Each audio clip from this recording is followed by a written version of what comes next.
जैसा कि आप थंबनेल में देख चुके होंगे, आज हम इस वीडियो में बात करेंगे सेकंड ग्रेड एसएसटी समाजशास्त्र का एक टॉपिक आश्रम व्यवस्था।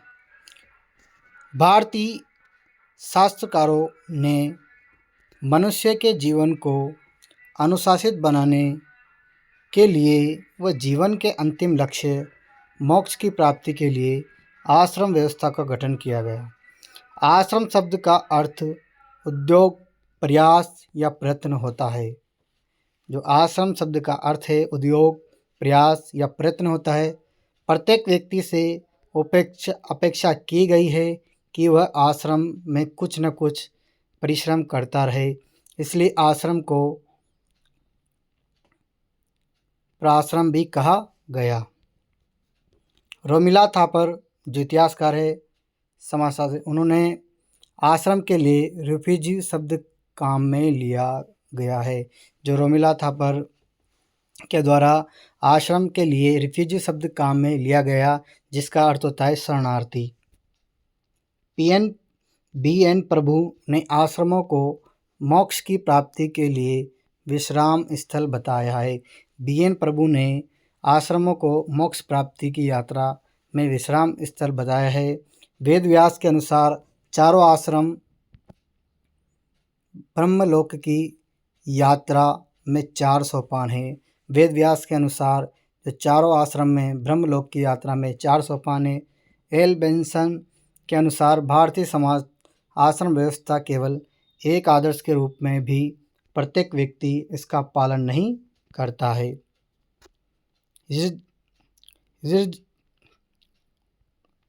रिच डेविस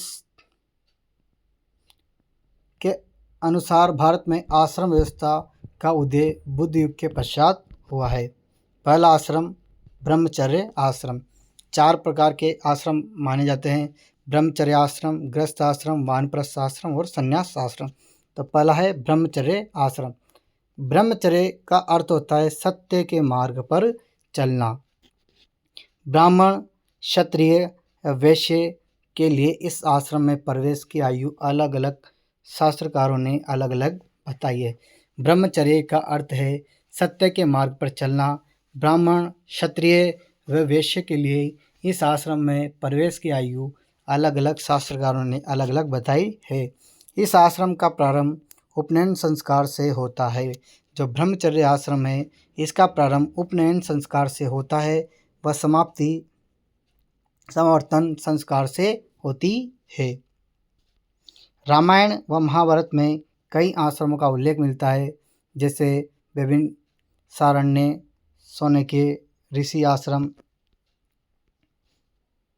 दंडकारण्य में अगस्त्य ऋषि का आश्रम, महेंद्र पर्वत पर परशुराम का आश्रम, हिमालय पर्वत पर व्यास का आश्रम, मालिनी नदी के तट पर कण्व ऋषि का आश्रम। श्री कृष्ण व बलराम ने सादीपन ऋषि से शिक्षा प्राप्त की। प्राचीन भारत में राजा लोग बच्चों को पढ़ाने वाले लोगों को करमुक्त भूमि दान में देते थे। अग्रहार दान बोलते हैं उसे। प्राचीन भारतीय शिक्षा का उद्देश्य बालक का सर्वांगीण विकास, चरित्र विकास, सामाजिक समानता का ज्ञान व संस्कृति का संरक्षण व संवर्धन करना था। जो प्राचीन भारतीय शिक्षा था, उसका उद्देश्य बालक का सर्वांगीण विकास, ओवरऑल डेवलपमेंट और बालक के चरित्र कैरेक्टर का विकास, सामाजिक समानता का ज्ञान व संस्कृति का संरक्षण व संवर्धन करना था। प्राचीन भारत में वैज्ञानिक व लौकिक साहित्य का ज्ञान देने वाले को अध्यापक व गृहस्थ, जो लोगों को ज्ञान देता या उसे गुरु व वेदों को कंठस्थ करके उनका ज्ञान देने वाला श्रोत्रिय। प्राचीन भारत में वैज्ञानिक व लौकिक साहित्य का ज्ञान देने वाले को अध्यापक व गृहस्थ, जो लोगों को ज्ञान देता है या उसे गुरु व वेदों को कंठस्थ करके उनको ज्ञान देने वाला को श्रोत्रिय कहा जाता है। एक ही गुरु से शिक्षा प्राप्त करने वाला विद्यार्थी सतीर्थ कहलाता है। प्राचीन भारत में उद्दंड विद्यार्थियों के लिए या उस विद्यार्थी के लिए जो एक गुरु को त्याग कर अन्य गुरु से शिक्षा प्राप्त करता था उसे तीर्थंकर कहते हैं। प्राचीन भारत में पुरुष व स्त्री ब्रह्मचारी के अलग अलग प्रकार मिलते हैं।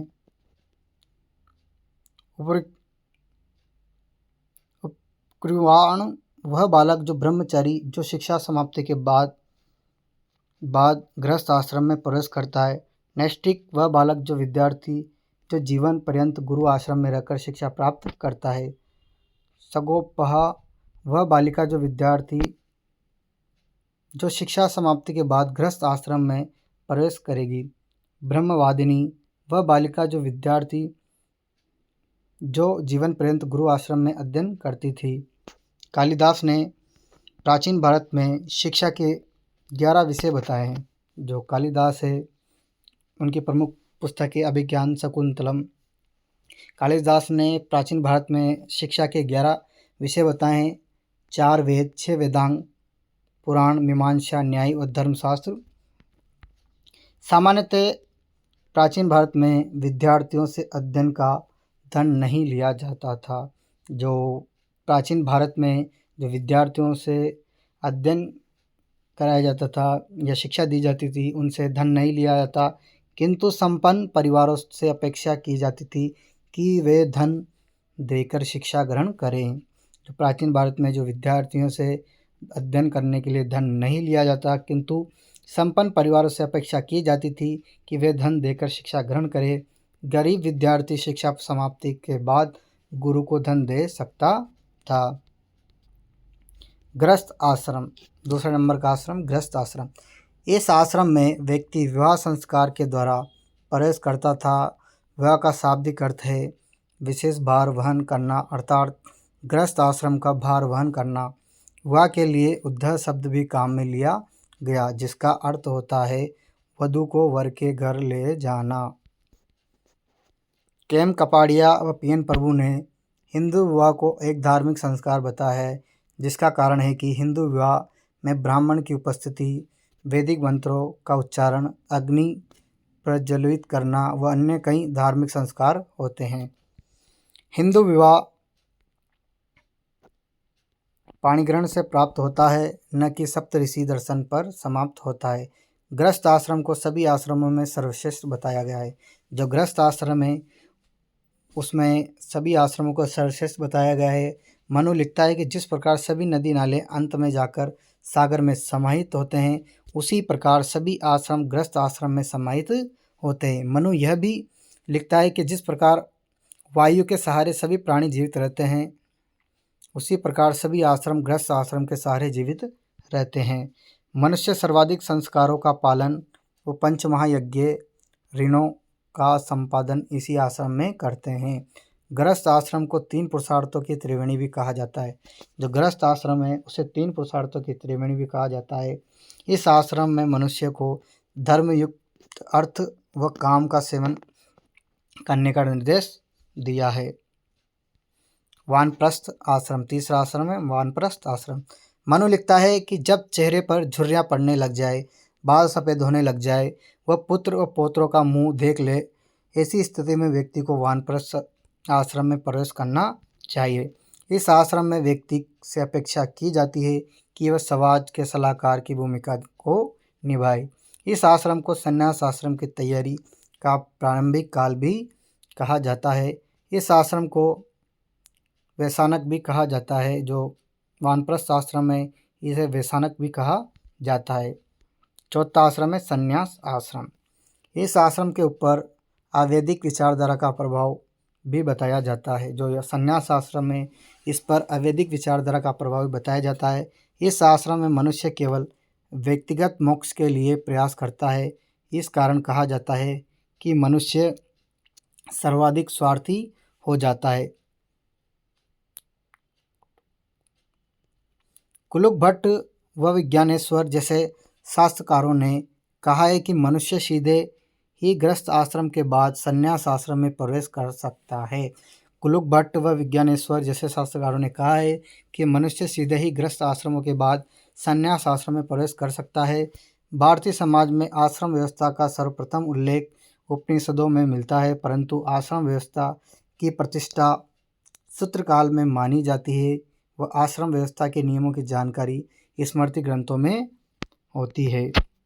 आश्रम व्यवस्था का उल्लेख उपनिषद, प्रतिष्ठा, सूत्रकाल, नियमों, जानकारी स्मृति ग्रंथों